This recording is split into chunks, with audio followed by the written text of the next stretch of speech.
Hello, everyone. Welcome back to another episode of Speak Smartly and Fluently, where we help you take your English skills to the next level.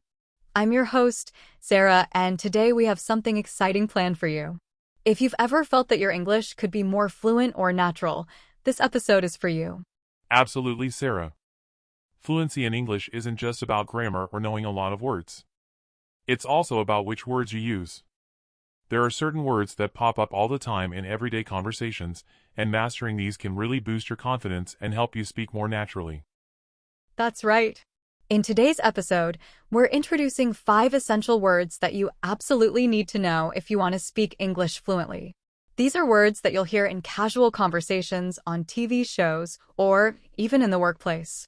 By the end of this episode, you'll not only know what these words mean, but how to use them effectively in your own conversations. Let's start with a word that I love, thrive. Have you heard it before? Thrive means to grow, succeed, or do well in a certain environment. It's a powerful word, often used when someone or something is flourishing, like in the phrase, "She thrives in challenging situations." Yes, and we use thrive not only to talk about people, but also about plants, businesses, or even ideas. For example, the plants are thriving after we moved them to a sunny spot, or his business thrived during the pandemic. This word is great for describing success, progress, and growth, and it has such a positive, dynamic feel. Exactly. Here's a quick challenge for you. Think of something or someone in your life that's doing really well, and try using thrive to describe it. You'll be surprised at how often you can use this word. The next word is one of my personal favorites, serendipity. It refers to the occurrence of events by chance in a happy or beneficial way. Essentially, it's when something good happens by accident. For example, you're walking through the park and stumble upon an amazing little coffee shop you didn't know about. That's serendipity. I love that word. It feels like it adds a little magic to everyday life. You could say, it was pure serendipity that I met my best friend at the bookstore, or I found this job through a series of serendipitous events. Right, and it's a word that adds a sense of wonder to your conversations. Instead of saying, "It was a coincidence," try using serendipity to give it that special touch. And remember, language isn't just about the literal meaning of words, it's also about the feeling they bring. Serendipity brings a sense of joy and surprise, which makes it so fun to use. Alright, next up we have compelling. This word means something is very interesting or convincing, so much so that you can't help but pay attention. You might say, "The movie was so compelling that I couldn't look away," or "Her argument was compelling, and it really changed my perspective." Exactly. This word is often used to describe things like stories, arguments, or presentations that capture people's attention. It's great for expressing that something is powerful and hard to ignore. For example, he gave a compelling speech at the conference, or the book's plot was so compelling that I finished it in one day. I think what makes compelling such a useful word is that it works in both casual and formal settings. You can talk about a compelling show with your friends, or say that someone made a compelling case during a meeting at work. Exactly. And when you're learning English, it's great to have words that can be used across different situations. That way, you're not only building your vocabulary, but also learning words that fit seamlessly into everyday conversations. The next word on our list is rejuvenate.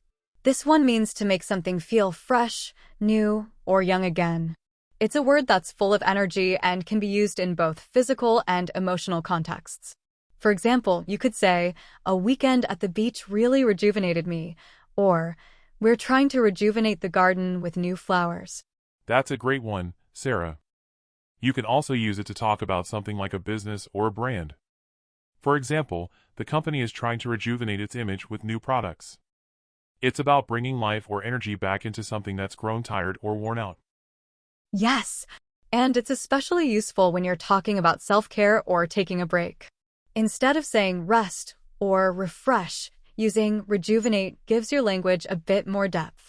It makes the action sound more meaningful. Definitely. So the next time you're feeling recharged after a good night's sleep or a vacation, try saying, "I feel rejuvenated." It's a more specific and vivid way of expressing that feeling. Definitely. So the next time you're feeling recharged after a good night's sleep or a vacation, try saying, I feel rejuvenated. It's a more specific and vivid way of expressing that feeling. That's right. Elusive is a great word for describing things that seem just out of reach. It's often used in situations where someone is working hard to achieve something but hasn't quite succeeded yet. You could say, she's chasing the elusive dream of becoming a professional athlete, or the solution to the problem has been elusive so far. And the cool thing about elusive is that it can also be used to describe abstract things like happiness or clarity. For example, happiness can be elusive if you're always focused on the future instead of the present. It's a word that adds complexity to your language and is great for making your conversations more nuanced. So those are the 5 essential words we wanted to share with you today: thrive, serendipity, compelling, rejuvenate, and elusive. These words will definitely help you sound more fluent, and they're perfect for everyday conversations. That's right. But we're not done yet. We want to challenge you to learn at least 5 new words every day for the next week. That's 35 new words by the end of the week. Exactly. You can start with today's words and then find 5 more each day. Write them down, use them in sentences, and practice them in real conversations. The more you use new words, the more natural they'll become. And don't be afraid to make mistakes. That's all part of the learning process. Before we wrap up, remember that building your vocabulary is one of the best ways to improve your English fluency. These 5 words are just the beginning, so keep challenging yourself and pushing your limits. And don't forget, if you want to practice even more, you can re-listen to this episode, write down the words, and use them in your daily conversations. Learning new words should be fun, so make it part of your routine. In our next episode, we will continue with this challenge to learn 5 words daily, so that by the end of these 6 days, we will have learned 30 words that will be very useful in our daily conversations. Thanks for listening, everyone. Keep practicing, and we'll see you in the next episode of Speak Smartly and Fluently. Thanks for listening today, and if you found the video helpful and that you're feeling more equipped with this new English words, please hit the like button. Make sure to subscribe to my channel so you never miss an episode, and share it with others who might benefit. And if you have any questions or topics you'd like us to cover in future episodes, we'd love to hear from you, so your feedback is really important to us. Thanks for listening, and as always, happy learning. You're doing great. Bye, everyone.